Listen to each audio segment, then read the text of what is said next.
Hey everybody, Doug here with 2 Plus Stuff, and I am joined by my special guest, patron, and awesome person, Kenzie. Say hi. Hello. Oh, hello. Yeah, I'm Yeah, sorry. I'm just refreshing my page here, looking for it, it's looking for it so I can pull it up here. it's all good. So, and today we're starting off the 2 Plus Tomes, which is Kenzie's idea for a name, and she made the logo and everything like that for book reviews for Age of Sigmar. If you didn't see that video a while back. Basically, there's just a lack of quality book reviews out there regarding Black Library novels for AOS, and we want to change that. And so today we took our first one, which was, I'm going to share it here, Blacktalon First Mark by Andy Clark, and it was a pretty darn interesting book. I'm going to wait just a second. I'm going to stall and let the chat fill up to make sure. Everyone tell me if you can hear and see me okay. Kenzie, if you could say hi to make sure that they can hear you okay. Yes, hello, everybody. Cool. Are So you someone excited? let me know if you can hear both of us without one being deafening and one being faint. But um, your entire desktop is showing. Yes, I know. That's how I'm doing the screen share thing. So we can all see the chat together. And so I picked this book because I heard good things about it from Jack from Rerolling Ones. Cool. Thank you so much. Awesome, Bob. Regarding the plot. So I wanted to dive into it. So how we're going to do this is we're both going to give you a quick would you suggest this book, maybe some light details on why, and then we're going to stop and say spoiler and then ruin it. So if you don't want this book to be ruined, we'll tell you when to tune out. But Kinsey, 40,000 foot view, what'd you think of Blacktalon First Mark? I thought it was certainly interesting and definitely has presents some interesting aspects for you as somebody who may be interested in creating a distinct Stormcast character. Mm-hmm. And it also has some very valuable things if you're interested in some of the world building as far as Sylvaneth, Yeah. Realm of Gur, Stormcast, and a handful of other things go. So in that vein, it's kind of worth it. Yeah. I would say those are great points, and I'm just going to add on like I'm not sure if I would recommend it to like every new person, but it's certainly if you love Stormcast or you're very interested in Hammers of Sigmar specifically, it's a good read. And yeah, well, so like I said, we're going to go into spoil and stuff. Adrian, who is Kenzie? That's a great question. We're going to tackle that right now. I should have done it first, but Kenzie, tell me about yourself. Wow. Hey, I just got into this hobby about a year ago, Mm-hmm. back in January. There was a local uh, convention of sorts kind of going on. It was like a kind of just like a small time convention. Was like anything real big or official. It's through a library. Mm-hmm. And one of the local game stores had a table set up with with a 40K demo. Oh, nice. And it was like Tyranids and Thousand Suns. I did Thousand Suns. My friend did Tyranids. And, you know, as somebody who enjoyed a bunch of strategy games, specifically Fire Emblem, I was very interested in this whole idea of having a strategy game with miniatures that you get to paint and customize and make your own army and everything like that. And so I was, jumped into that rabbit hole. About a year later, I've got a Death Guard, and one second. What's up, Dungeon Master? Oh, just hanging out here. All right, got some food. Cool. Well, I already ate, so Okay. yeah. Alrighty. Playing? Mm-hmm. All right. Yep. Winning? Yeah, having a good time. All right. Alrighty. Yeah. Sorry, my dad just stopped a minute to make No, sure I'm that's doing cool. all right. Sorry about that. Anyways, about a year later, I got a Death Guard army. I've got some Space Marines, some Chaos Marines, a pretty good-looking Sacrosanct Stormcast army, which is including the Blacktalon, of course. And I've been building a Blades of Corn army, which I was playing earlier today. Anyways, I'm sorry about that. The whole big digression. No. That's me. Right on. Sweet.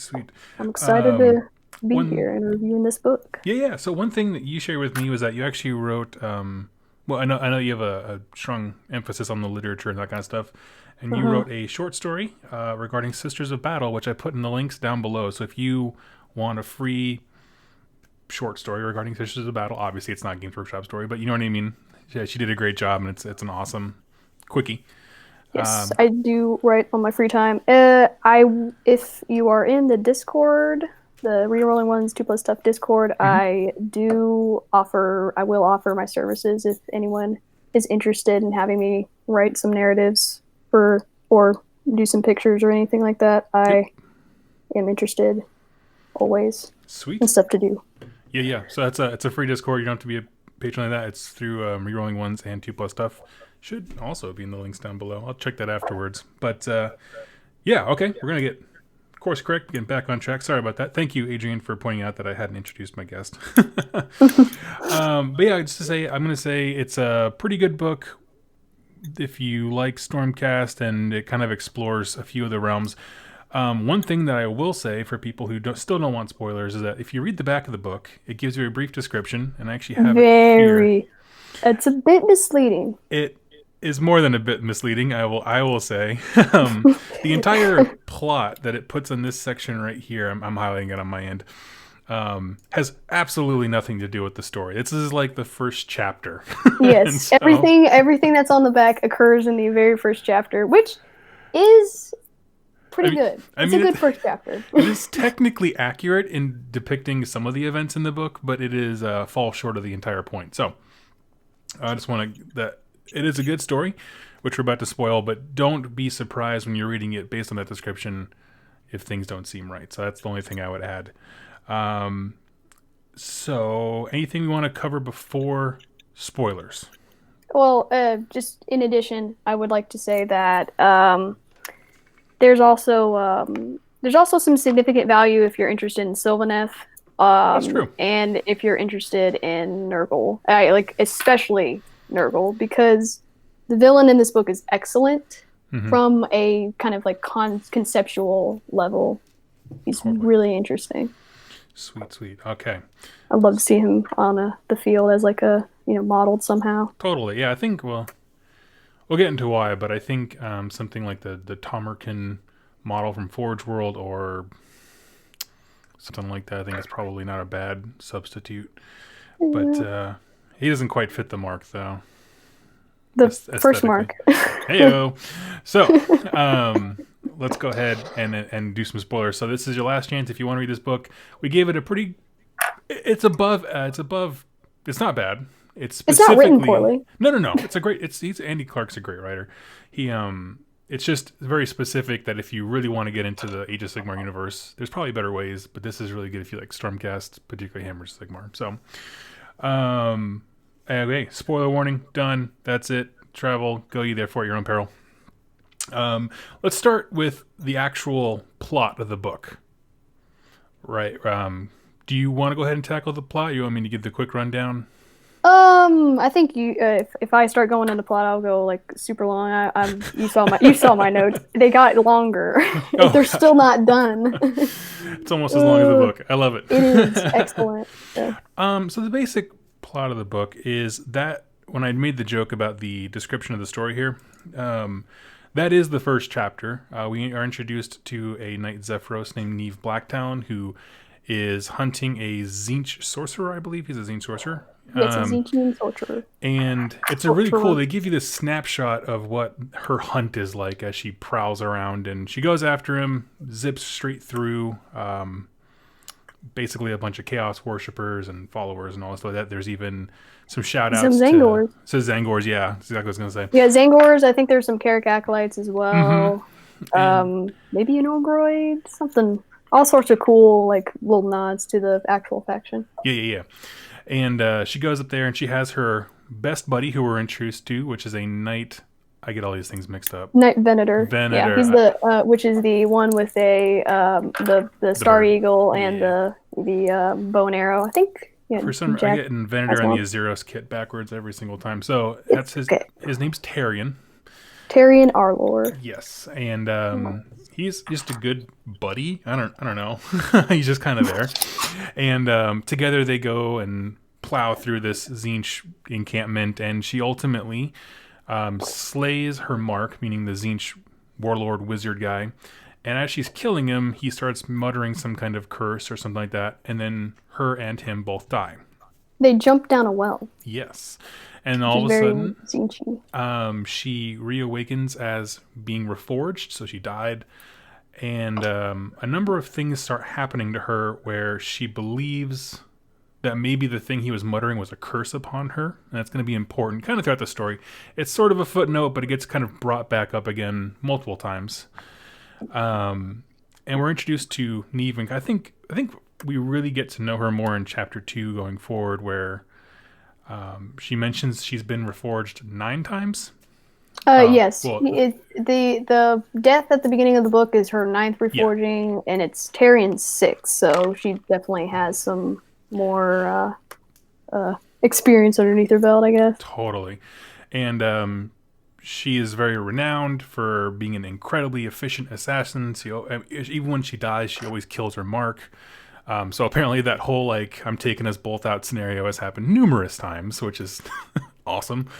And what else? So after she's reforged, there's actually, if you're interested in Stormcast stuff, the scene where she is just recently reforged is actually one of the more interesting things, I would say, in the book, where like they literally build her a new body, and so she's talking about what that feels like, and there's a great discussion with Tarian about the nature of dying infinitely and the sacrifices they make, and if that means anything if they don't die.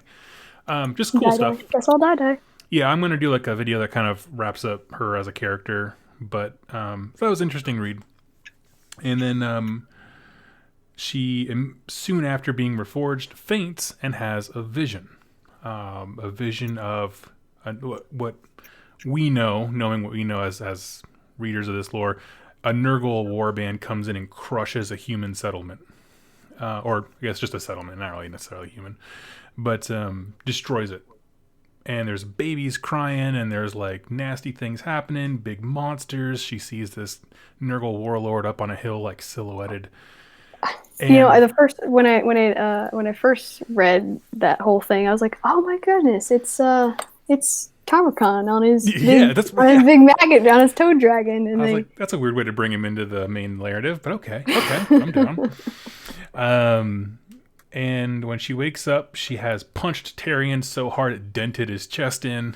And they have this discussion and I'm going to fast forward because a lot of discussions that happen revolving around that event. But basically, the only other Stormcast they know of that has, one of the more prominent Stormcasts that has visions like that is Vandus Hammerhand. And they talk about him. I think you described it as slight shade, and I like that, where they talk about him like he's broken somehow, even though he has these visions that help them, right? Ultimately, he sees the future in little bits and pieces. They talk about him like he's a freak, like he's kind of broken in some way, and so now she started having them, and it's just weird. They discuss the idea of, like, should we report you to the Sacrosanct Chamber, who I guess is like the internal Inquisition of the Stormcast, which is a cool idea. Anything more to add in that section? That whole business, anything of value. I will say that they're at their base in Azir. Yes. And they have a very good bit of description just about kind of like overlooking the towns, the hills and the townscape, and below them, like the mountains and the constellations above. Mm-hmm. And just kind of like the normal functioning of a like camp outpost in Azir for the Stormcast, which is a very interesting kind of thing to see. Yeah. Yep. And Awesome Bob put in the chat, how come she saw visions of Nurgle if she was fighting Tzeentch? So the only reason that the fighting Tzeentch thing matters is because she keeps thinking that her brokenness, this visions that she's having, is that curse that was put on her, even though the visions are of something else. So she multiple times says, like, did what that Tzeentch guy do? Did he do something to me? Mm-hmm. Even though the visions are about something else. So that's kind of why. It kind of threw me for a loop too. Yeah, of course, it's all part of they this opening section does a great job of establishing all the questions that they want you to have, like what exactly is going on and everything like that. They do answer why it's this this vision she keeps having. So just it will be explained in due time. Totally. Wink and nod. And so we're gonna fast forward here. So basically, what's going on is she's questioning herself. Tyrion, knowing what's going on, allows her like some time to kind of figure things out for herself before they go report her to the Sacrosanct. And in the meantime, the Stormcast, the Hammers of Sigmar, are deployed to a fortress in Gur that has gone. It's just been depleted. There's nobody there. Not really much sign of a struggle. It's kind of a mystery. So they send in the Stormcast chamber to be like, find out what's going on, kill whatever caused it. And she goes as part of the scouting, I guess, force or arm of this deployment. And so now they're just basically having those same conversations. She's struggling with visions and all kinds of headaches and those kinds of things while trying to do her job. And so, and that honestly sums up about 2 chapters when they're just going to Gur, out there struggling with what to do with all these weird things that are happening since her reforging. Yeah, and shout outs to Beast of Chaos. Gore. Yeah. Gore, they're here. Yep. And for those of us who play Warhammer Fantasy Battles, you'll be happy to know that they serve the exact same function, which is just being in stories to die in droves. And that's all they do, which is awesome. At one point, Tyrion says, like, hey, listen, you stay put, right? Keep doing your job. I'm going to go to an outpost that I know is in Gur and ask other Stormcast, have they heard of anything like this? But I'll be discreet about it so no one, they're trying to find the answers, basically, based on the description of her vision. So he flies off. We follow him for about 2 chapters. Oh, I totally forgot about the prologue. Oh, well, that's all right. We'll get to that in a second. No, I don't want to talk about it. It's worthless. Yeah, he lands in this, like, basically a keep where messengers and a lot of people fly in and out.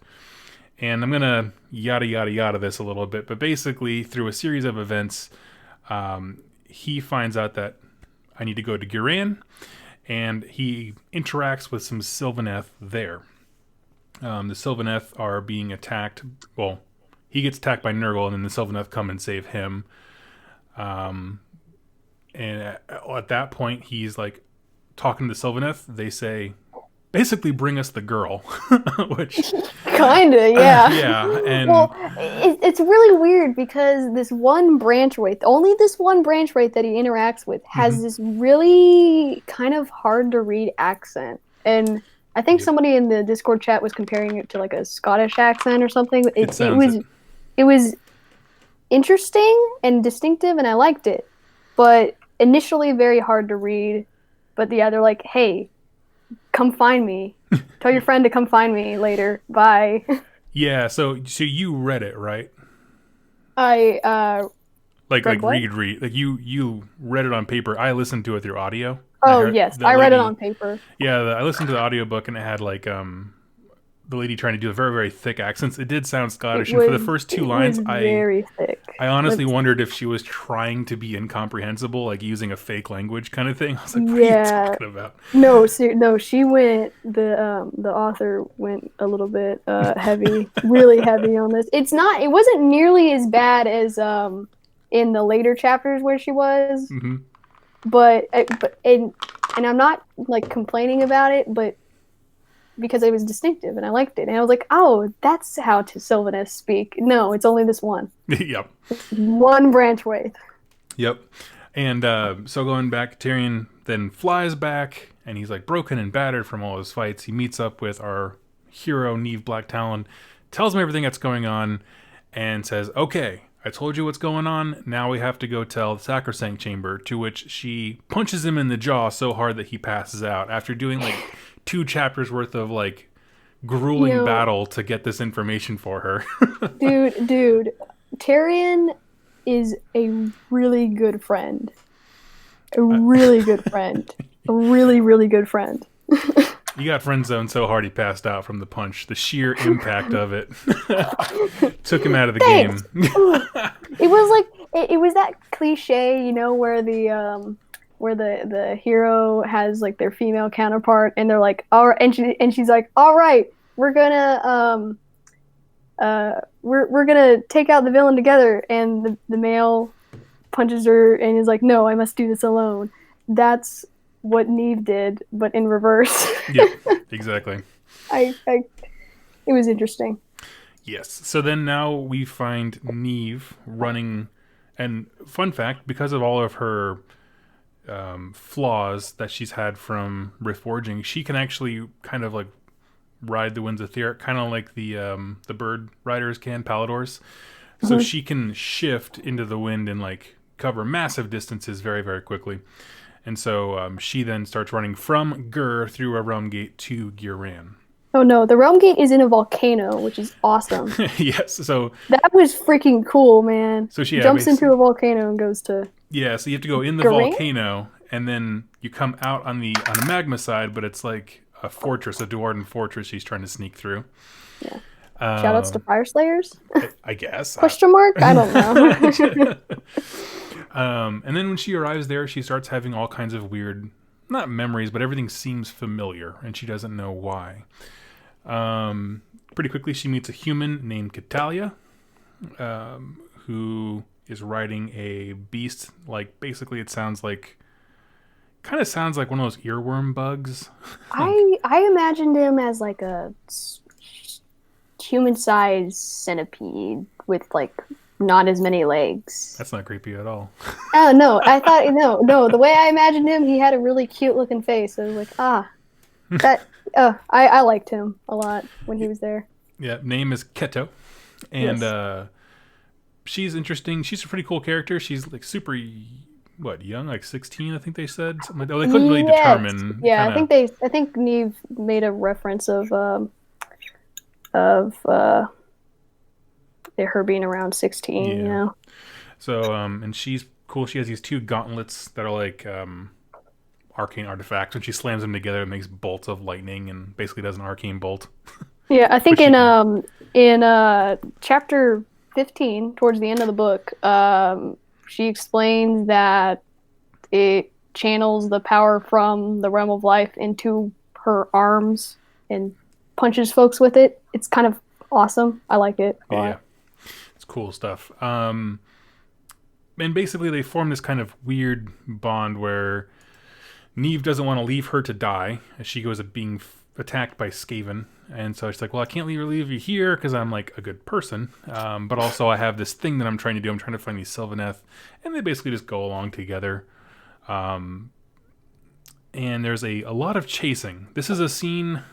It's a lot of the book is just them ending up in Guran, trying to find the Sylvaneth. So there's a lot of yada yada yada there. It's a lot of plague monks chasing them. It's pretty cool. It drug on. Kind of, yeah. It's cool for like a bit, Yep. and then when I got to about like chapter 10, I think I was like, oh, they're still going. They're still going. Yeah. It feels that way. And then all of a sudden, and then when things are at their most dire, the Sylvaneth find them and basically take them prisoner until they wake up and recover and figure out what's going on. And we learn the reason why Neve is so important, why she's so strange, why these things are happening to her. And she sits down with the Branch Witch, right? Witch? Branch Witch, yeah. Okay, yeah. Branch Witch. That's right. Wraith is the other one. Okay, Witch. Yeah. And they have a discussion, and so we learn through flashbacks and all kinds of stuff. They like put magic on her, and she remembers things. It's kind of cool. Yeah. That's the way they chose to do that whole sequence was actually very unique and not just like an exposition dump from a single character. Like Totally agree. It was the flashbacks were really fun, I think. Yeah. And we learn that she was, as a human, part of a village that was ambushed by Nurgle. So this whole book, multiple times a chapter sometimes, she's having these visions of a Nurgle warband crushing into the town and this warlord. Well, this town was being absolutely devastated by a Nurgle warband, and the Sylvaneth came and plucked her up as a child. They then raised her, and basically almost kind of like bound her soul to the will of like Alariel and the promises to like hunt down the Chaos Warrior who did this, meaning the big Nurgle dude. Yeah. Trained her how to hunt, so like all the skills that she had in life that Sigmar identified as being good for being a Stormcast, they taught her. She just accepted this mission to go out and kill her first mark. And so up until this point, you're thinking to yourself, why is the book called Blacktalon First Mark if she's killed, renowned for killing a bunch of people and been reforged 9 times? It's because it was her first mark when she was a human, and she's going back to it because she never killed him. And that was kind of the plot twist, that Alariel, or at least the forces of the Sylvaneth, have affected a soul to the point where even after being reforged, it still is somehow anchored to their previous life in a big way, not just memories. It's like all the obligations still remain, apparently. Yeah, kind of, I mean, in game terms, it's like she has the Sylvaneth keyword. You know what I mean? There's just something tacked on there that makes her special. Is that a fair assessment? I would say so. If you're having a kind of like a hard time, I don't know. I randomly just kind of came up with the comparison to if anyone's ever seen it, the movie Princess Mononoke by it's from Studio Ghibli. It's from like the 1990s, I want to say. It's one of their films, but essentially the same thing happens to the the title character of that film, and I just couldn't shake the image of a pre-Stormcast Knee Blacktalon making the face like on the poster of that film. It's just silly. Yeah, and I've been thinking about it. Like when we first were introduced to the Stormcast and Realmgate Wars, the Lord Relictors were all taken from Shyish, and they had this weird connection to death stuff. And I wonder if that's kind of the same idea, where it's like you have a soul, Sigmar worked on you, you're a complete Stormcast, but there's just something else that tethers you somewhere else. Well, go ahead. You bring that up, and in the Realmgate Wars, I read a little bit of the omnibus that they have and everything like that. And there was an actual like scene where something very, very similar had a vision of I think it was Nagash. They never really stated specifically who it was, but this guy Ionis Cryptborn of the Hammers of Sigmar had a really whacked out kind of scene where all this deathly stuff was happening. And yeah. Now I think about it, because that's exactly the image I had in my mind. Now I think about it, like he was also in the middle of battle and kind of tweaked out and had a vision, kind of similar. Now that I think about it, that's a good comparison. I'm glad I brought that up. So so that's her origin story. And so now what the Sylvaneth are basically saying was, since you've been gone, meaning you were a human, you died, it's been a long time, now you're back as a Stormcast, we have this weapon.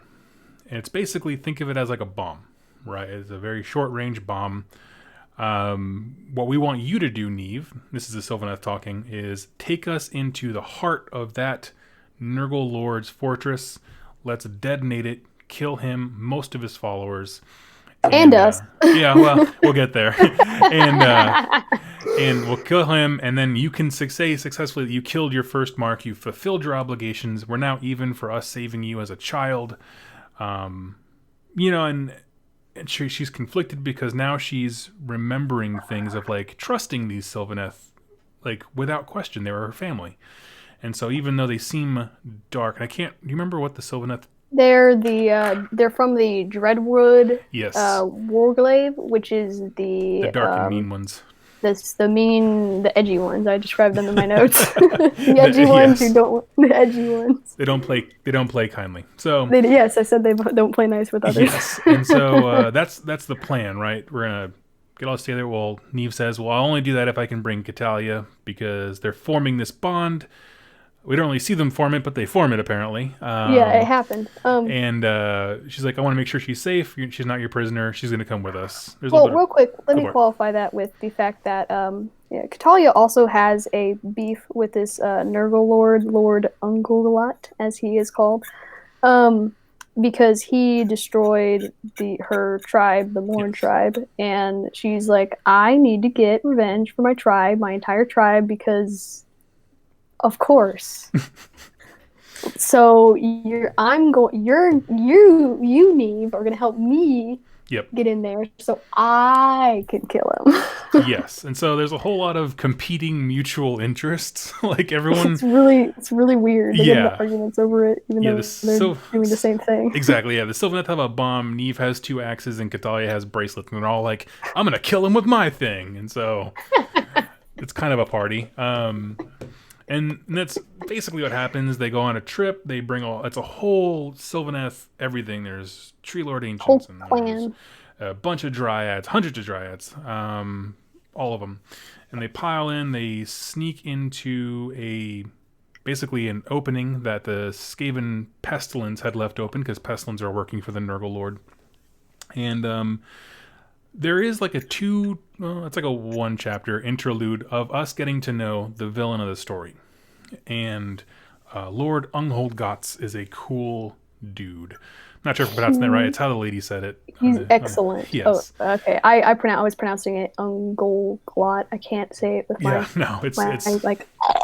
It's weird. But that's the point. Usually pronounced it with an accent, like as a character. So I'm not quite sure what the true pronunciation is. But basically, he's a Nurgle champion. Everything you'd expect. He's fat, grimy, nasty.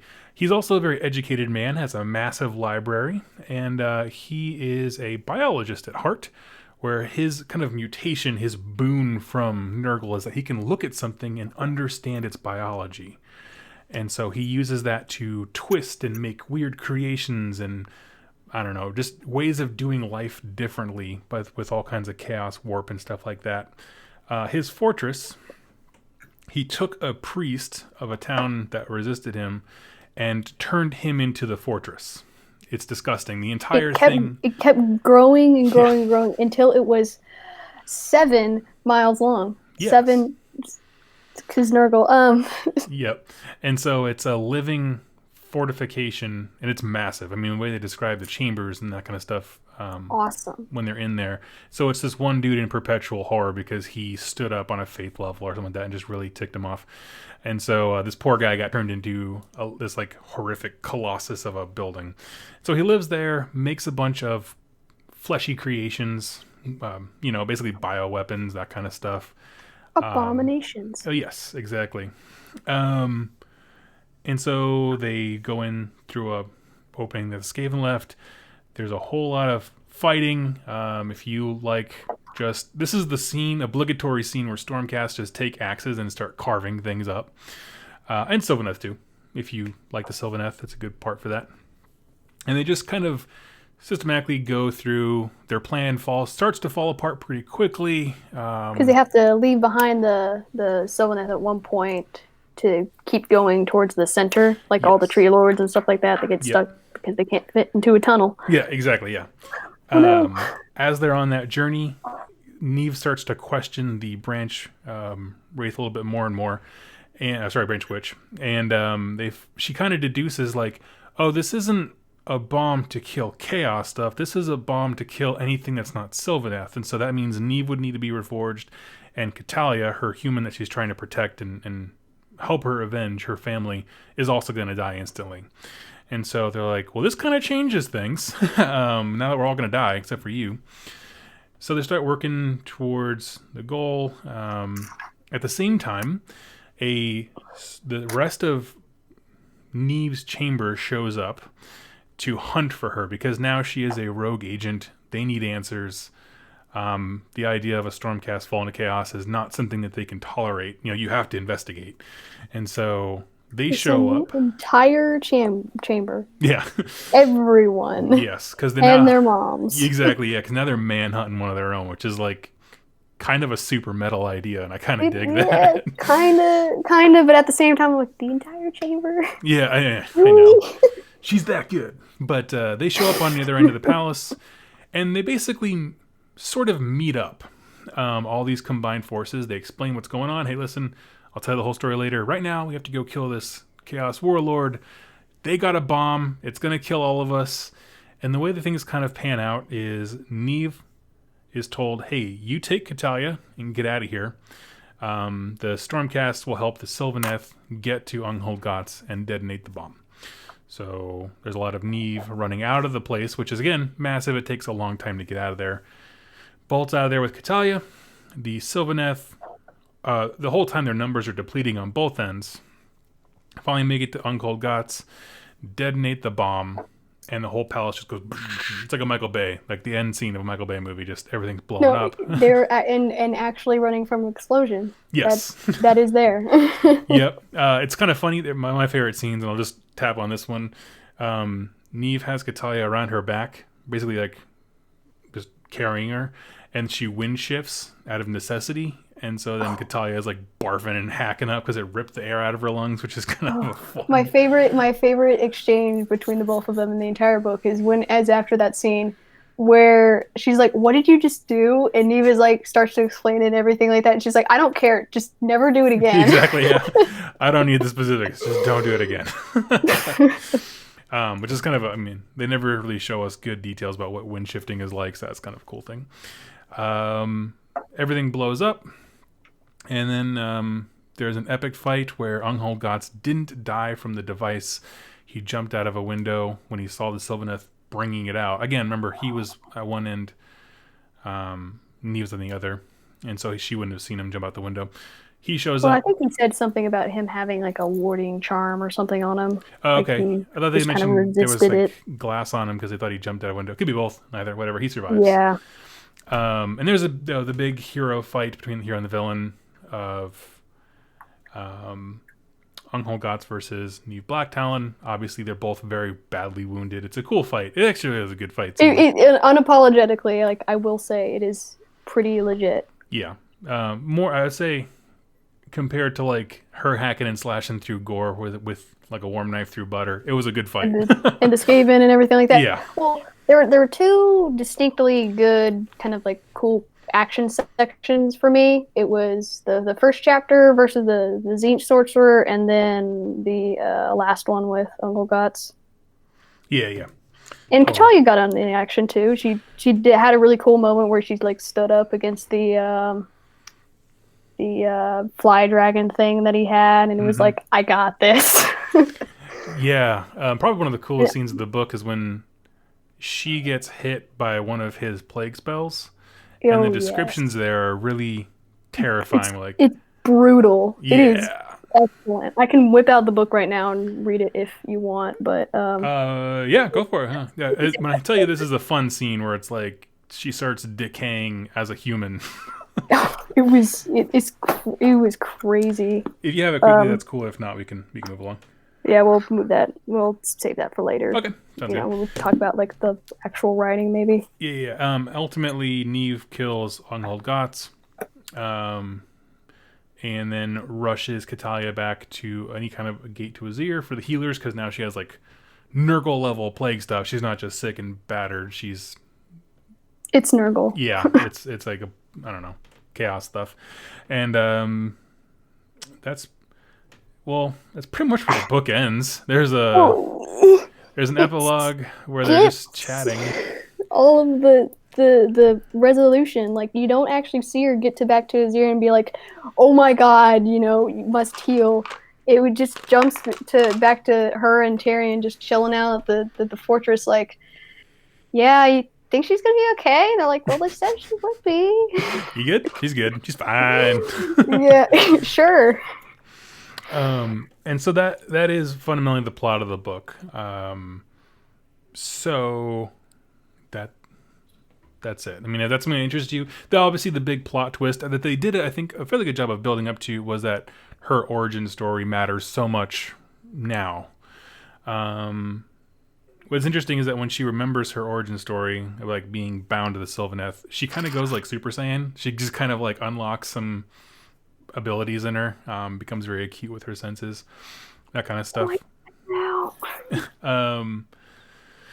Yeah, so I got my questions here, and if you anyone in the chat do have questions about the theme of the book and that kind of stuff, please go ahead and type a question in all caps, and then I'll see it and we can definitely tackle it.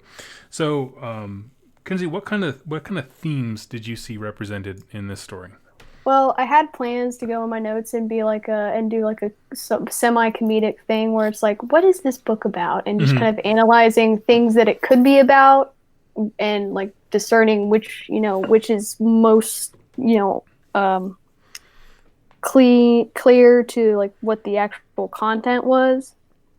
But I didn't have time for that because I was super busy today. But if I had to say anything definitively, there is a statement at the end of the book where Neve says something to the effect of, actually, let me pull it up here. It's in my notes. It says, we should seek and question. We should hunt, whether it's for a mark or a foe or the truth. That's what she says. So I think that is what the intended theme statement of the book is. Yeah.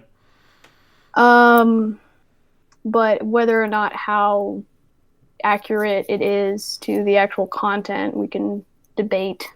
Debate. No, that's cool. We'll get there. As far as what I thought a theme in the book was, probably, I mean, all of the major players have vengeance in them, which is an interesting thing. The Sylvaneth, Catalia, Neve. But when it's done, when it's sated, he's dead, no one seems better or happier. It kind of just ends. So there was no real resolution. So it's a theme, but it's not a theme that like is brought to fruition. Yes, I think another good theme in the book that I saw was the question of the necessity of sacrifice. Which it's never really posed as a question, because it's just like a thing that is also kind of like running in the book. Like there's always there's the thing at the beginning where she jumps down the well and like in to make sure that she gets her mark dead, all the way to the end where I guess there's kind of like a bit of a turn where she's like, oh no, I can't let this thing happen, let this girl be sacrificed because I swore. Yeah. And does that whole business. Yeah, it's interesting. I mean, Tyrion, her buddy, brings up at one point something that I really like, where he asks the question. They're having this debate about the nature of their reforging and that kind of stuff, and he asked the question, like, if we don't truly die, like we keep coming back and we get new bodies and all this kind of stuff like that, is it really a sacrifice? What does that mean? Like, how do you define heroism if you don't have stakes? According to other people, they don't like dying, obviously, but that's kind of their question. And that's okay. So yeah, maybe that actually is like a more prominent theme there. I wasn't but it didn't kind of come back to that. I mean, well, I guess I don't know. We'll talk about it. So let's get into some other stuff here. So what did you think of the big plot twist? What do you think of Neve's origin stories? Okay, as somebody who has their own kind of Stormcast and everything like that like in the lore and everything like that, I wrote the Sacrosanct specifically to be from Garan, like they're based there. Mm-hmm. And so I was kind of questioning, like, what would it be like for a Stormcast to have kind of like different obligations between serving, like helping out Alariel and all her business and also dealing with Sigmar. Like what happens when those two things kind of cross over. Yeah. And Blacktalon kind of gives one as somebody who is interested in building that kind of narrative, a interesting new element to kind of play with, because apparently the Sylvaneth have some way to influence the Stormcast in some, like specific Stormcast in certain ways. So I think that actually presents a very interesting element.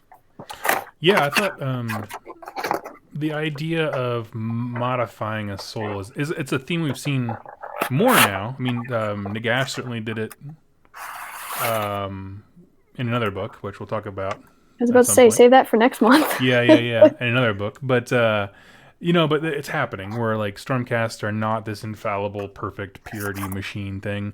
The idea of... So, like, her actual twist of, like, hey, Alariel has some kind of claim on you wasn't like, whoa, mind-bending, blown, that kind of stuff. It was more... like that. A thing. Yeah, it was that, but also coupled with the idea of, like, but they don't want to tell their friends. And that's weird, like that the Sacrosanct Chamber is like the internal, like I said, the Inquisition of the Stormcast, deeming the soul and measuring it and that kind of stuff. And like she was reforged 9 times and nothing was noticed. And so that's Except for the interesting. fact that she could suddenly wind shift Well, I mean, there were of her own like accord. there were effects from reforgings, but like at no point during the reforging were they like, hey, there's some like Alariel stuff in there. We should take that out. You know what I mean?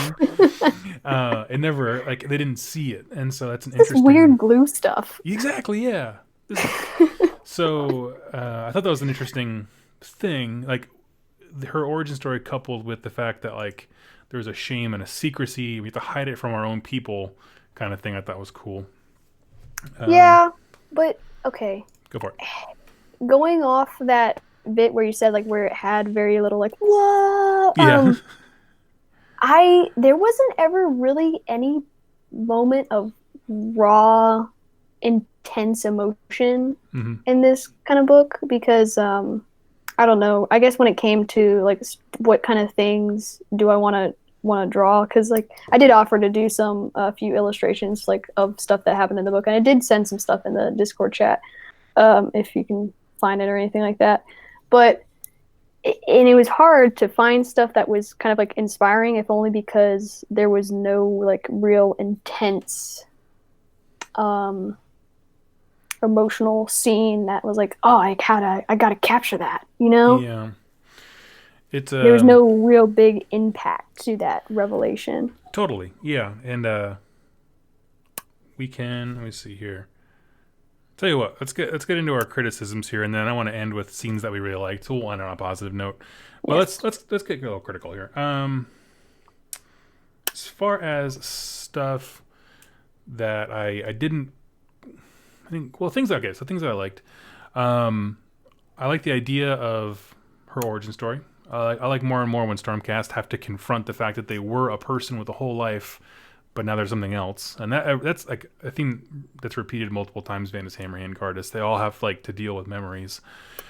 As far as the book itself and the writing, there's a lot of running, and what I mean by that is like when I went through that synopsis of the plot, they're like running. You skipped a good amount. I did. I skipped a lot, and a lot of the stuff I skipped is like we're running in Gur and we're fighting beasts, and all of a sudden now we're running in Guran from rats, and that was a huge scene. Like, that was a long, it kept stinking going scene. and going. And then we're running to the Nurgle Fortress, and then we're running out of the Nurgle Fortress with all haste.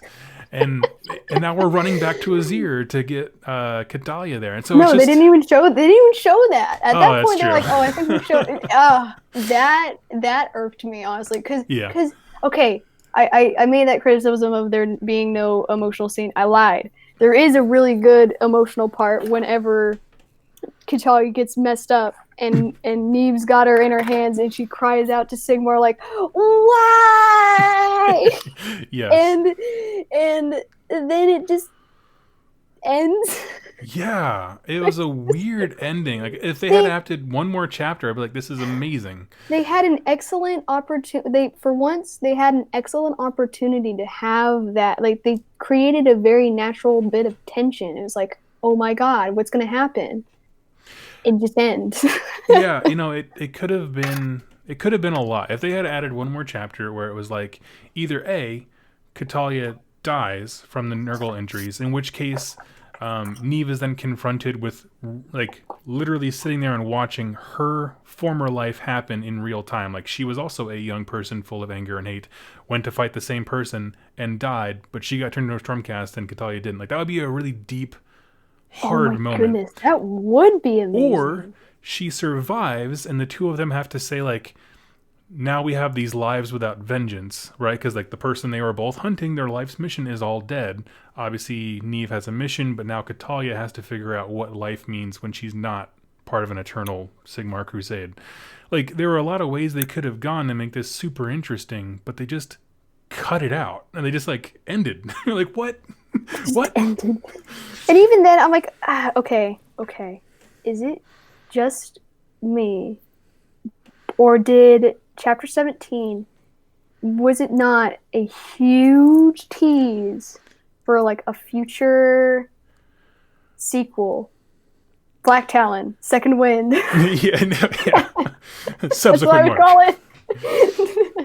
Second Wind. Yeah, I know. What's funny is after we finished actually after I finished the book, I realized that they made a prequel, and then they made a sequel, and I'm Oh, they like, did? yeah, they're short stories. They're not like full length novels like this one's supposed to be. But All right, okay. I don't know. I'm gonna give them a quick read just because I liked the character, but Yeah, I mean, I know I like the idea of Neve Blacktalon as a person, yeah, and reading, going back, I went back and read the Battle Tome entry, just to see what they had to say, and they make reference to a line, and I quote, "Neve's war began long before Sigmar officially acknowledged her existence, because apparently, like, before the Vanguard Chamber was like a thing." yeah, He still had them doing things. I was like, yeah. I would love to see Blacktalon at that stage, Mm-hmm. where she like there's like this it's like a kind of like an actual assassin Yeah. story where it's like, I got to do this and no one, not even my friends, can know. Yeah, I have no friends. I have no friends. Yeah. So as far as criticism, those are my biggest ones. As like, I have little stuff like Tyrion seems like the perfect good guy friend, but he doesn't seem like a fully actualized character himself. That's just my opinion. After Blacktalon essentially lures in the entire chamber to get nuked. Mm-hmm. I don't understand, why is he still friends with her? I wrote in my notes, if the book ever gets a sequel, and Lord knows it wants one, it should start with every single member of the chamber that got nuked going up to Blacktalon and patting her on the shoulder and saying, "Thanks, Blacktalon." Exactly. And she's like, "Oh, That time took a bomb to the face for you. Yeah. So yeah, it was good. Like I said, I enjoyed it. I didn't enjoy the things that I liked about it. Actually, pause there. Do you have any more criticisms besides the pacing with all the running around, the ending? Anything else you wanted to cover as far as like criticisms, way to improve the book? Excuse me. Define a character arc, because Neve didn't have like a flaw, a huge flaw. And the thing is that they set up something perfect at the beginning of at like chapter 4 or something like that, when she was running around killing Gore. She says, the narration says, and she liked hunting alone or something like that, and like that's like her thing. And so, but she never had problems with her friends. But she never. But yeah, but the thing is, it's like, but in the first chapter, she has her friend like right there. Yeah. Tyrion is a G, and then the entire book, she is never alone, ever. That's true. And so and then they skipped a lot of the friendship between her and Catalia, which is a shame, because yeah, they were equally as abrasive at the beginning as they were at the end. And I was like, wait, what? And then she affectionately starts calling her cat, and I'm like, wait, when did that happen? Yeah. When did we just become best friends? Yep. And that was pretty much it. No, you know what, actually, I have this, okay, so like after the vision, I'm imagining Neve comes around the corner and they see each other, and Neve's like, "Hey, best friend." Exactly, yeah. He's like, wait, what? Yeah, it was a bit, it didn't develop. They didn't develop that over time. It was just like, and now they're friends. Like, oh, okay, cool. Now we're friends now. They both said Martha. Now they work together. And so I'm trying to think of what else. That's all I pretty much have as far as a negative thing. Overall, like, those things, they matter. Like, the pacing of the book was interesting. Like I said, there's a lot of running, but also the fact that we didn't really see the villain Ong-Hol Gotz in a meaningful way until quite late in the book. We had some interjections. I think the first one came between chapters 6 and chapter 7. Yeah. When we didn't really know much about who he was, but I was like, I'm interested. Oh, yeah, this is cool. This guy's awesome. To hear about him, and So whenever he was the focus, he stole the show. He was the cool villain. Freaking awesome. But they just, I wanted him to have more camera time, so to speak. And they could have done this cool thing where, so this is Blacktalon's like first mark, man. This is her Corvus Cole right here. Yeah. So they and it actually made me appreciate the relationship, like the Realm Gate Wars, with the drama between Corvus Cole and Vandus Hammerhand that much more because we didn't have it here. Yeah. Because there was so much drama dealing with kind of like Vandus remembering his past life and Corvus Cole being like, "Oh my God, the one got away." Yeah. So whenever they came back together, it was like, "Oh crap!" It was epic. Even though I really kind of don't like Vandus Hammerhand, I don't really care for him that much. Mhm. I still was like super jazzed for this like epic confrontation between these two age-old enemies. It was like two comets colliding. It was like, oh. Yeah. Whereas here, it was just kind of like, okay, check. Well, and what's interesting is like everyone who hates Unghold Gotts has in their mind that he's like this like arch nemesis or like that. But they are so small and low on the totem pole compared to him. He doesn't know who Neve is. He never fought her. He had his lackeys kill her before she ever reached him. So like they weren't opposed to one another. They all hated Unghold Gotts, and he was just like whatever. Exactly. You know, it wasn't that's a probably personal what it thing. was. Well, he was interested in getting his hands on that Stormcast, but it's like he never even got close. I was Yeah. like, what if? What would have been? Here's like I kind of did a little bit of a rewrite, and I was like, what if it would have been interesting, since these Sylvaneth are really vindictive, like that's their character trait, I guess. Mhm. What if they are like, no, Neve, you got to do it yourself, Yeah. and then they basically send her in there to essentially get got by this guy because that's how much like they're like, huh. Now you know how it feels like to get wrecked, Blacktalon, and then Katalia could have come in and be like, "Hey, I'm also here. I'm cool now." Totally. And yeah, there's a lot of ways they could have gone. Last criticism, I just thought of this because I forgot to write down my notes. They never really resolved what happened at the fort that led them to Gur in the first place. They kind of did. So I remember them saying, like, they were talking about the event, saying that like it was mysterious because the free peoples who were stationed there would have like put up a fight, but they didn't see much of a struggle. Is the assumption that the Gore that they fought when they got there are the ones who killed them? I think okay, so they did kind of address what happened there. There was a passing reference. The only reason I remember is because how they described the Knights Excelsior. Okay. Which, by the way, the Knights Excelsior's Storm Key at Celsus is right down the road from Fort Vigilance where they were going. So why couldn't the Knights Excelsior send out their own Vanguard team to deal with it? I'll never know. But that aside, they said that the Knights Excelsior went in there and wiped out the rest of the Gorkin. Apparently, so therefore the Beast of Chaos did it. But the best part about it is that they described what happened, the wake of that as, yes, the Knights Excelsior did it. So that means that everything that was larger than a blade of glass was killed 3 times over. Yes. That is the perfect description of the Knights Excelsior. So and I remember them saying that, but I guess what I was thinking was what I expected when we learned that the bomb kills everything that's not a Sylvaneth. I thought they were going to say like, oh, the Sylvaneth know that this kills everything that's not a Sylvaneth because they detonated it at that fort. I don't know why I thought that. God, that would have been cool. But I was like, oh, that would explain why this is so mysterious. Now I have a mysterious incident connected to a mysterious weapon that seems very like Deus Machina, right? Just to kill Nurgle. I don't know. I was expecting that tie-in, but it never happened. Well, it also would have been really kind of convoluted because why would the Dreadwood go all the way to Gur? Yeah. And do it on an order for it? It doesn't hold up. It's just kind of what I was.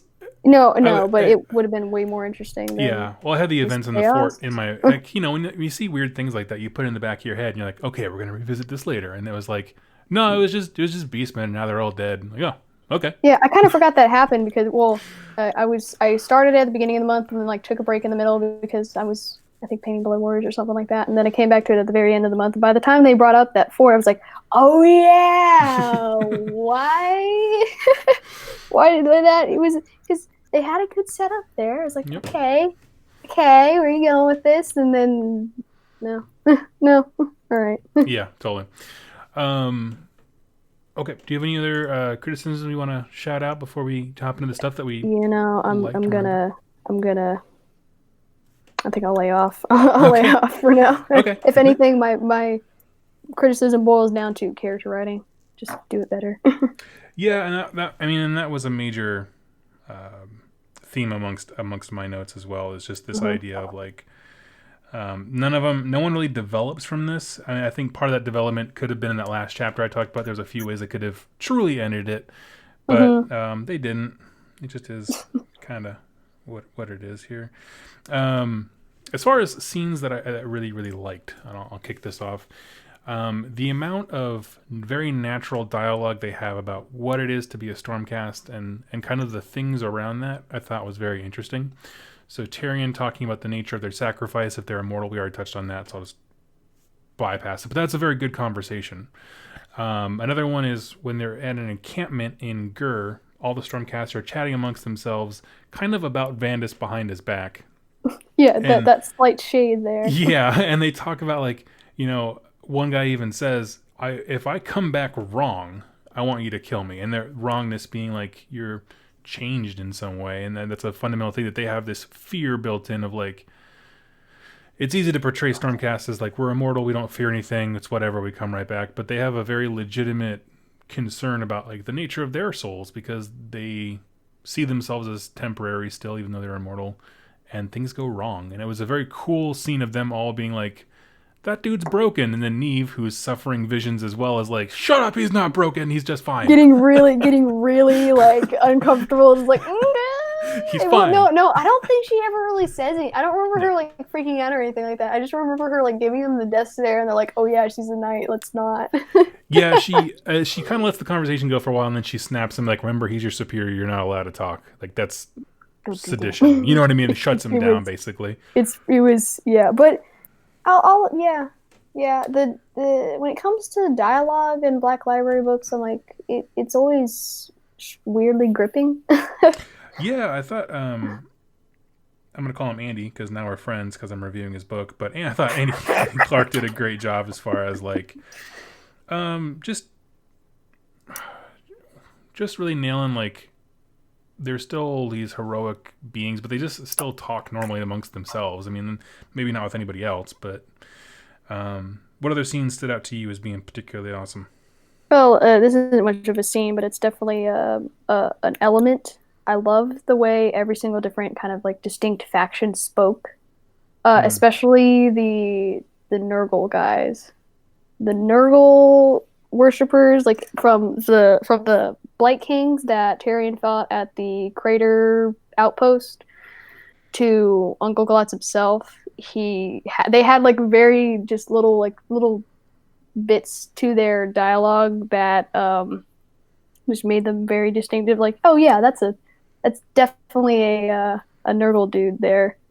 Yeah, yeah, It was it was fun. And then for as much as the Branch Wraith was occasionally like unintelligible, the way that she spoke with the accent and everything like that. I wish that was a thing across all the Sylvaneth because when I got to reading like the branch witch and everything like that, and like sometimes I just kind of tune out what was going on because I was like, okay, we just got to get through this here. I'm not engaged here about this whole thing. I don't care because these characters are not particularly interesting, and mm-hmm. but it just all kind of blent together because they all kind of spoke similarly. And then it's weird. Katalia had a distinct kind of accent, like a little bit of broken English, but towards the end just kind of spoke normally. I was like, that's weird.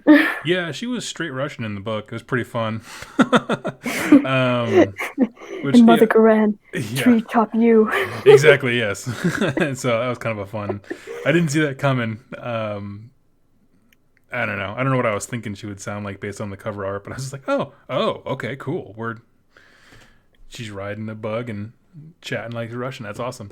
As far as the stuff, yeah, the voices were all cool. As far as the stuff I liked, I'm sure I can't. For some reason, my notes are just quit loading on me, and it's kind of frustrating. But so when Tyrion goes to the keep to find information for Neve. There's a little side thing that he bumps into. Do you remember what that thing was called? The information hub? The Cogis Silentis or something like the Cognis Silentis or something very Yeah. celestial sounding. That was a cool bit of world building right there. Yeah. My goodness. So basically, there's these weird orbs, and the kind of the mental picture I had. If you ever played Skyrim, when you're in the College of Winterhold, like they have this big orb kind of in their college area, kind of like that. I have Magnus. If you're that nerdy enough to understand that, anyway. But basically, what it is, there's a myth behind it that I won't go into because there's a lot of details, but it's a kind of a communication network. Imagine if you had a pool of all the world's knowledge, and you can, like, if anyone walks near it, everything they know gets put inside the pool. And so with this way, you can communicate with people around the world and kind of bring everyone's knowledge together. And so using that as a fount of trying to gain information about your enemy. And so they're kind of, what they do is they put it inside of a hub where like messengers and that kind of stuff will be. So the second a messenger flies in, they suck the information from his brain and everybody knows it everywhere if they need to. So that's kind of a cool idea. And it was also interesting because, like, with that whole myth creation thing, what essentially boils down to is that it's pieces of this god beast that Sigmar broke in the Age of Myth, which is awesome. And so it has like a mind of its own. So whenever the Lord Castellan goes to extract the knowledge that he needs, it's like he's actively fighting this kind of like, he's like wrestling a bear to get this little like condensed vial of information, which Tyrion like then drinks and is like, I must go here, which is again a really cool way of kind of like forwarding the plot, because that's what it's intended to do, but it does so in a like engaging way that's like, oh, that's so cool. Yeah, that's a cool thing. As far as other stuff, what else? Everything we talked about the other stuff that's really cool, like Ungolgot's the main villain. He's a really cool Nurgle warlord. We were discussing on the Discord thing how to make that fight happen. Yeah. How do we make Neve Blacktalon take on Tamarkan? I mean, what? Yeah, we basically have to give her every one of the command abilities and artifacts in the entire Stormcast book. No, I think what they did is they doubled her damage characteristics. So if you run her as the named character, she does 2 damage against heroes. So with that rule that we gave her, we're just like, no, she just does 4 damage per hit. And give her the Rides of Wind Etheric ability and let her charge afterwards. That's the. Well, I think that she should be able to charge afterwards, anyways, because there's many times when because I have a Lord Arcanum Ungriff Charger, and then I run a Knight Zephyros because again the model's cool and everything like that. I use its Ride the Wind's Etheric, and she goes with. And I'm just like, but then she can't do anything afterwards. It's like, what's the point of having her go if you know? Can you imagine if her war scroll was redone to where she can do that and like a unit within 6 inches can do the same? Like you would actually see Paladors and her being played. That would be amazing. Yeah, like there was a cool. I think there was a cool bit in actually never mind. Like I do have this really cool image of her of like 3 Paladors jumping out, and then like this woman with this wolfish grin just on her face, just like leaping up from on top of them, like ready to pounce. It's like, ah! I'll have to draw it one day. Totally. Let's see. It's like the opening scene of Avengers 2. You know that slow mo shot where everyone's like running towards. And, yeah, it's like that, but with Blacktalon and Paladors. Totally. Let's see. One thing that I do want to touch on because it irked both of us, and I thought it was really funny how we both came to the same conclusion. The prologue. So the prologue is the only time I've seen Swift Hawk Agent in a book, where it's this outpost that gets decimated by the Nurgle warlord, I guess, at something. It was Nurgle troops, but it wasn't necessarily Ungolgots himself. And so he is running away and escapes, and that's where the prologue ends. And you're like, oh, this is going to be super important. And that Tyrion bumps into that guy eventually. But what's interesting is that prologue and the way I described it. He bumps into him after. Yeah. The way I described it is it's like they wrote one extra malign portents short story and we're like, we need a story of something crazy and chaotic happening to some Swift Hawk agent, and they jammed it in the front of this book, and that's pretty much it. Well, the best part is that so Tyrion from the Cottage Silences, he gets the information. He's like, I need to find this guy. So he finds this Swift Hawk agent who's just happened to be hanging out in this Erie, and he talks to him. He's like, take me to where you came from. He's like, okay, does that. They find that there's Blight Kings there, and he immediately gets killed. Yep. The elf. Yep. So and I'm thankful. It's this like kind of weirdly tacked on like survival story, and then he just dies anyway, and you're like, okay. I said to myself, thank God. I know, and Tyrion's like, I'm going to defend you, and you're like, why? It's the same thing. It's the same thing that happens to Neve Katalia. I'm going to defend you, but wait. Yeah, but we like her. Wait. Oh yeah, I know we do, but it's just kind of like something that just happens, and she's like weirdly obsessed with it. It's like she chooses her entire chamber getting killed for this one freaking tribes girl. I'm like, it's fine, but yeah, really, like, dude, she should have just sat at home because she ended up being like this huge burden. I know. I'm sorry. Sorry. Like, it's just I like her, but yeah, it was a weird thing. But that's so. Do you have any? Oh, sorry, I cut you off a little bit. Do you have any notable scenes? Anything else? Last little bits you want to tack on there, as far as like the positive that kind of stuff. Then we'll move into the first chapter was excellent, man. The first chapter was really really good because it did have this whole vibe of here she is kind of like creeping in here. It's like exactly what you think a knight at Zephyros would do. Yep. And especially Neve Blacktalon, and the action is written in a way that's like very engaging. It's like, wow, I can see it happening right here. And and I read it later in the book, but there's like other action scenes. I was like, it doesn't feel nearly as kinetic and like awesome as that first chapter does, except for the last fight with Uncle Glotz, which again, it's awesome. yeah, I would agree. If you don't have the commitment to read the entire book, but you still want to get a taste of what a Knight Zephyros is, like, they just started reselling the soft paperback version. Just go to Barnes & Noble or your local GW store, read the first chapter, and you'll it's cool. I mean, it's just cool, and then decide from there. Pretty much, it is a really good opening. Skip the prologue, read the first chapter, you'll be good. As far as the stuff that I liked, I think that's it for the most part. I really like the stuff we talked about, the dialogue, the conversations, the fight scene. When they got into a real fight scene, they were always really good. Not the running away from Skaven kind of fight scene where they're just hacking stuff that comes at them, but like real one-on-one combat, I think Andy Clark writes really well. And I think that's pretty much all I have to say. So let me ask you this, Kenzie. Obviously, we said at the beginning that you generally think positive of this book. Now that we've spoiled everything and gone into more detail, like, how do you? I'm not going to say grade it or rate it because those don't work for everything. But as far as like, if someone was like, "Hey, Kenzie, is this a good book to buy?" What would you tell them?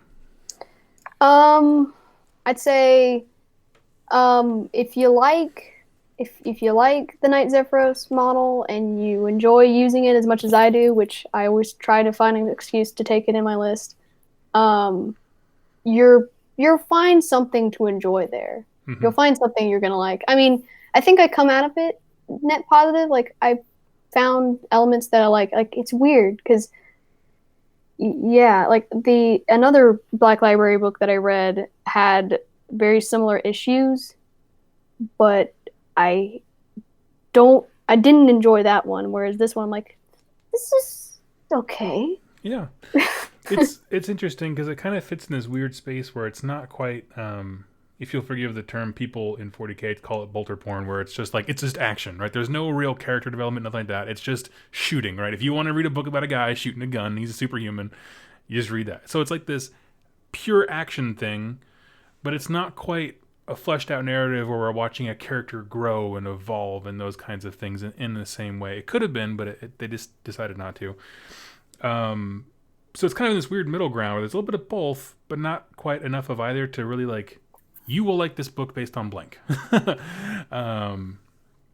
Which was interesting. But I do recommend it because Neve refers to, if you are a Hammer Sigmars player, you should buy this book. I'm just going to say that because she talks about the weight of being a Hammers of Sigmar, and how they need to be an example and do the best, and how they're kind of like crazy about being the best. Yeah, because especially in the initial phases of the book where she's like freaking out about our weird visions and everything like that, she's like, no, Yeah. no, no, no, no, no, no, no, no, no, no, no. She's like actually very, very paranoid about it, and I was like that like sense of anxiety that I got from there was actually very engaging. I was like, I wanna. It made the mystery more mysterious in a way because it's like it had some stakes to it. And I think the whole bit with like her being like very very adamant in her protection of Catalia, the only theory I really came up with for that was like for the reason why that was an element was because of that, like Hammers of Sigmar, I must protect the humans of order, because she gets hung up on how like Catalia suddenly like makes this warding symbol of Sigmar, and she's like, must. You are one of my people. You are my cinnamon roll. I protect you. Yeah, no, absolutely. And so, yeah, if you're a Hammers of Sigmar player, I would absolutely recommend the book. No questions asked. If you're just a general Stormcast player, there's some really cool dialogue. If you like the Vanguard Chamber specifically, she's cool. When she's wind shifting, it's awesome. And if you're just an average Joe, I think, and you can add on to this if you like, but some of the cooler stuff in the book is just, Andy Clark does a good job of like giving you a sense of what the realm of Gur is like. And then when they move into Guran, the tone of the environment changes. So that's kind of a cool thing. I feel like he did good at making like settings. Yeah. Yeah, the world building in this book was excellent. I think the stuff in Gur struck me a lot more than the stuff in Guran, if only because I think, except for the Nurgle Fortress, that thing was like a character in itself. I wish it interacted with the characters a little bit more. Like, imagine, if you will, that whole final scene where Neve is like running out of there. Like, what if just suddenly from the fortress just an arm comes out and is like, nope. It's like, what? Yeah, no, I think that'd be really cool. More interesting than a bunch of cultists.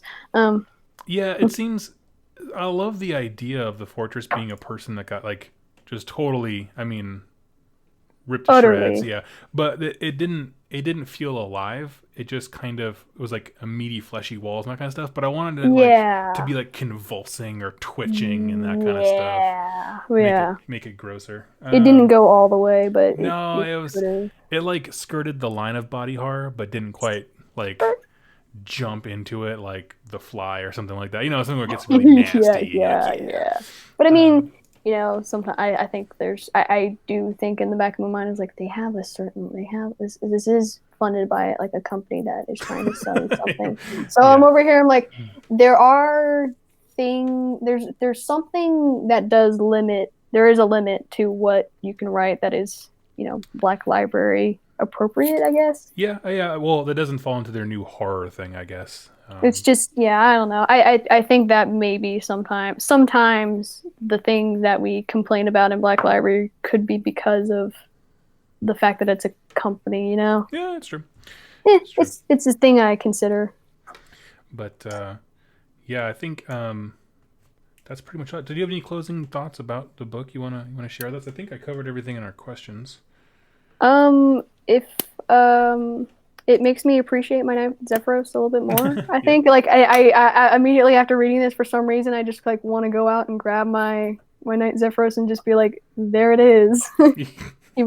Well, and I have seen that kind of like the fury and the power that they hold because in one of my first games where I used it, I was running it as like the normal variant, and my friend was playing Night Haunt, and I send her into a like kind of weakened block of chain rasp supported by soul torment, and I'm over here. I'm like, I want that soul torment to go away. Go, Knight Zephyros, and Mm-hmm. she runs out there, gets 7 attacks on the charge, and just decimates it. It goes Nice. away, and it was like that is the Knight Zephyros. There you go. If you have questions in the chat, I'm going to open it up as I ramble on for the last little bit, but we're going to take some questions before we close out the show.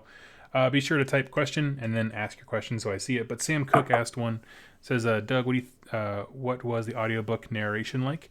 I was on my phone trying to pull up the name of it. I can't seem to find where they actually have her name listed. She did a terrific job narrating the actual book itself. She did a lot of great accents and voices. The one thing I will tell you is when it comes time for Skaven, lower the volume because she will blast your eardrums out. She talks at a super high pitched level, and I was sitting here like painting, like I always do, and then all of a sudden, like, it got to the Skaven part, and my wife, who was in the bathroom, like across the hall taking a bath, was like, "What the heck is that sound?" And it was just like this roar came out of my speakers I have my phone connected to, It was and them rats. it was them rats. But she did a great job with every character sounded unique. You never wondered who was talking. And that was kind of the problems I had with previous audiobooks, is like they made the characters sound too similar, so you never know who was talking. Whereas obviously in a book you would be able to follow the conversation based on how it's written.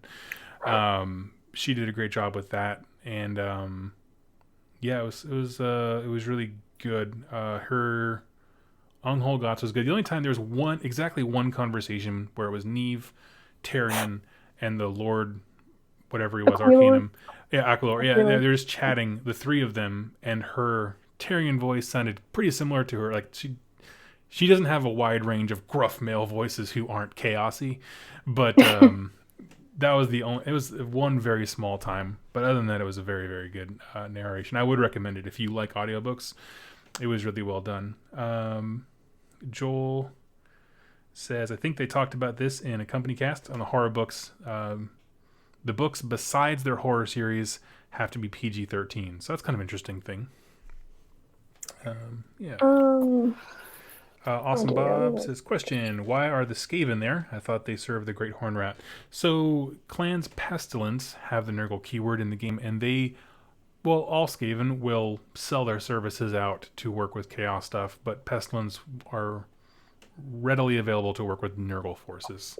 Interestingly, in this book, they did explain it pretty well. So this one clan of like pestilence thing, I called like Clan Fisik, I think it was called. Yep. And they were working for Uncle Guts in order to bring him like flesh to craft, like basically giving him all sorts of fodder for his abominations and fun stuff like that. So it was a cool element to see that hierarchy kind of working it out in this little chaos faction here. Yeah. Basically, he would hire the Skaven to go out and get test subjects and that kind of gross stuff and bring them back. So just menial tasks like that would be cool stuff. So that's how they work together.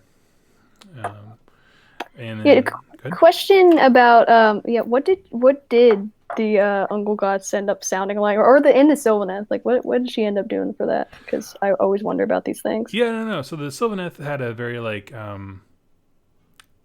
the best way to describe it is think of an old Scottish grandmother who loves you. This is very like wispy, and the voice went high and low, and it was a very eloquent. Yeah. I can't think of a character that I could really ascribe it to. No, I can kind of. How about that the witch from Brave, the Pixar movie, Pixar's Brave, that lady? Kind of, maybe. Yeah. It's kind of like that. I can get a picture here. Yeah. And then for Unhold Gots, it was, I guess, more Cockney accent. In places. But yeah, it was kind of the typical like, oh yeah, you know what I mean, like just kind of that gruff, gravelly kind of thing. Yeah, no, they were good. I gotta say, it was really good. Logan asked a question: as a former Fantasy Battles player and a fan of what Age of Sigmar books, would you recommend for more low fantasy, dark grim feels to them? City of Secrets is a really good one. We're not going to do it next, as voted on by patrons, but it is a good book, and I would recommend that one. Yeah, For maybe sure. maybe Star Wars kind of has that bit. I don't know. No, it's got more those high fantasy elements, but It does, yeah. If you want it the, is go ahead. a little bit more grim darky, I would say. I'd say. Yeah, it's definitely a darker tone than Blacktalon was. If you want like the classic fantasy battles books though, with like people running around fighting evil and kind of stuff, City of Secrets by I think it's Nick Horth. I think. Someone correct me if I'm I mean, wrong. also speaking of old Warhammer Fantasy stuff, they did or they have or they are releasing an old fantasy book under the Warhammer horror Yep. bit. You know, that could be something. Yep. I Yep. don't know.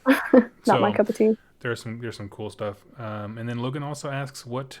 We'll get into personal questions here in just a second. He asks what kind of 40k armies you own, but we'll get to that in a second. Oh, wow. So at the end of these videos, what I want to do is just always shout out what we're doing next.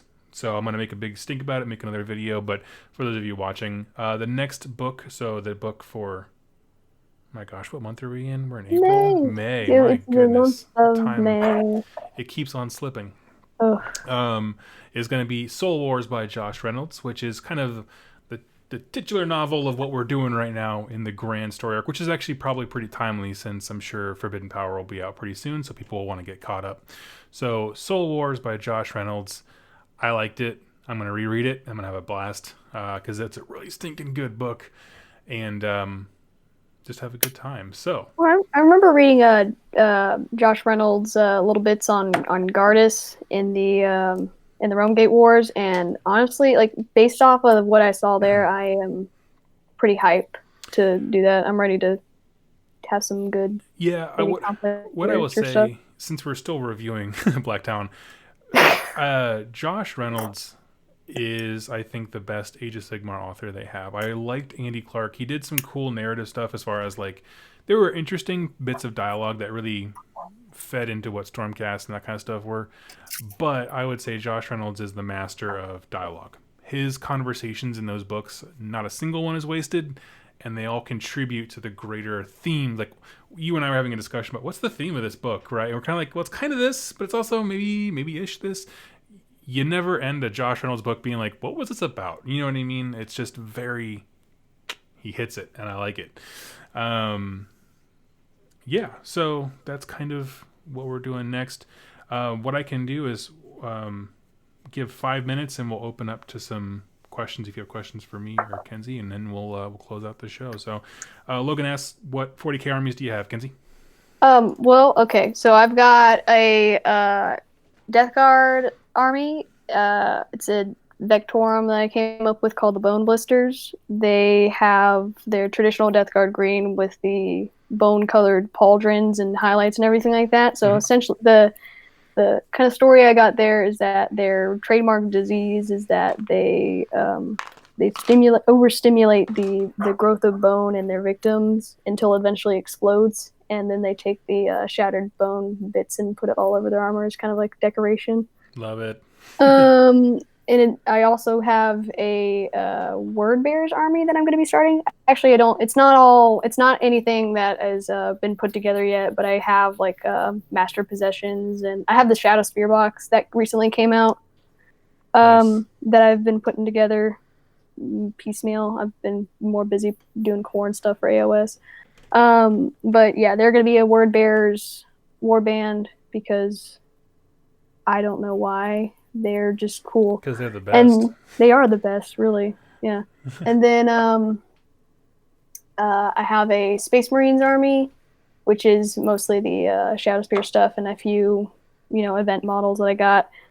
They're a Imperial Fist successor chapter that I'm going to be calling either like the Star Runners or the Void Knights or something like that. Ooh, I got to like come up Void with something Knights. cool. That's Yeah, cool. like Void Knights. So it's like a dark blue kind of Crimson Fist color, but with silver lining and white stars patterns on their pauldrons and their helmets to denote ranks and stuff like that. And then once it happens, I'm going to have a Sisters army Order Minoris, known as the Order of Shining Justice. Which, if you want to know about, I guess if you want to do some of that, if you want to engage with kind of like that plot I got going on there, I wrote a story about a certain character within that order that has a nice adventure. Yep. And a little short story that is going to be linked in the description. Yep. So go check that out. Yeah, it's down there now. Also have the description of Catalia getting completely cursed if whenever there's a timely point to read that. Go ahead and read that. This is clarify. Okay. This is Catalia, the human, getting beaten to death, getting hit by the Nurgle plague spell thing at the end. So go for it. It's excellent. It says, time slowed to a crawl for Neve as she saw leprous energies crawl across Catalia's skin, abrading it away a layer at a time. Pustules rose and burst upon Catalia's flesh, even as the kinetic impact of the spell blast rippled through her body, shattering bones and lifting her from her feet. Neve's razor-sharp senses were merciless, forcing her to see how one of Catalia's eyes turned cataract white in an instant before it burst in its socket, how the hair on the side of her face turned gray and fell away like dead straw, how a spray of vile and instantly rotted teeth exploded from the girl's broken jaw to patter into the swamp. Catalia flew in through the air and splashed down in an untidy tangle of limbs. She fetched up half submerged in the slime, looking for all the world like a plague victim's corpse. I'm not gonna lie, I straight up cussed out loud when that scene came over the speaker. I was like, "Oh, whoa!" Yes. So, and that's the thing. Like whenever like a Nurgle sorcerer does arcane bolt, like that's exactly what I'm gonna be thinking. They have better spells represent that, but you know what I mean, like that blast. Like there was also a bit in the earlier in the fight where like some hands came out of the swamp and like grabbed Neve and as Ungleglass basically just hurls all over her. And that one was pretty brutal as well, but not that topped it. And the Death Guard player inside of me was like, that is that was the coolest thing. Let me see here. I'm just wrapping up other questions. So yeah, the scenes like that, Andy Clark just nailed it. That was really cool. A cool effects thing. He did great with like describing things that were happening, which it's kind of, I don't know. It seems like all a book should do, but some people are bad at it. No, it's true. Like I ever since taking junior English, I've paid attention to like how a book is written, like what kind of words they use and everything like that, because that actually does do a lot in improving kind of like the overall effect. Yep, absolutely. One last question here is Awesome Bob asks, Doug, are you pro Dirty Soul Thief like Kenzie, or do you serve the true Lord of all undeath? I am pro, what do you call it, Dirty Soul Thief. I have a oh my gosh, Celestial Vindicators. That's what I'm painting right now. You can go check it out on Instagram, the link down below. But yeah, I'm painting up some Stormcast. I don't have any death stuff at all because I'm trying to move away from Horde armies as I paint 120 Plague Monks. And yeah, so and you also ask, how do someone become a guest like this for a book review? Well, Kenzie has been awesome and has been a patron for many, many months. And for my highest level of patrons, I think it's like $20 a month.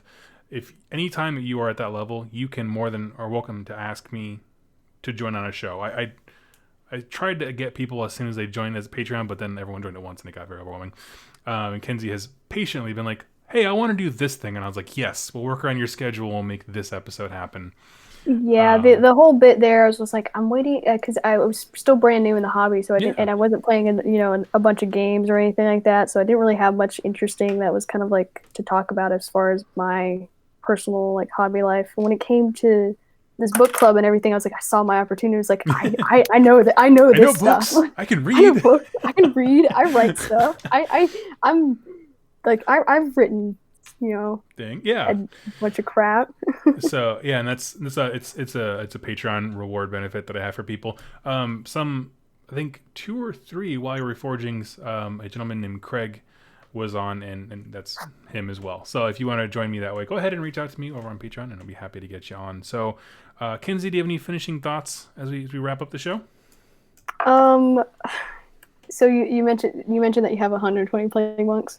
If you ever get the Knight Zephyros model, I you have to take a picture of it, and then the 120 bucks running Okay. after it. Okay, maybe and I'll make a GIF of her just walking straight through them like she does in the books. Like, and then make and no like she's going away from it, and then maybe like a thing at a caption at the top that says Blacktalon first mark.